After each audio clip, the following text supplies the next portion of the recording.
Hey guys, Mike Hansel with Small Arms Pistol Academy. Welcome back to the channel, and if you are new, as always, make sure you hit that alert notification, hit subscribe, leave a comment down below. Helps beat those Facebook algorithms. What I wanted to jump into is most of the time when people are at a gun range, this is how they're shooting. They're just standing still, they're not actually moving, nothing like that. Well, one of the issues with that is simply during a real gunfight, you might want to start moving. So we're going to practice that.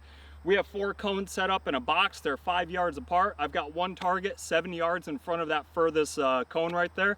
Why don't we get started? I'm going to use a timer. This timer, again, I'm not actually using it for anything other than to know what my own time is. If I want to go faster, I would know what my time was from the last run. So here we go.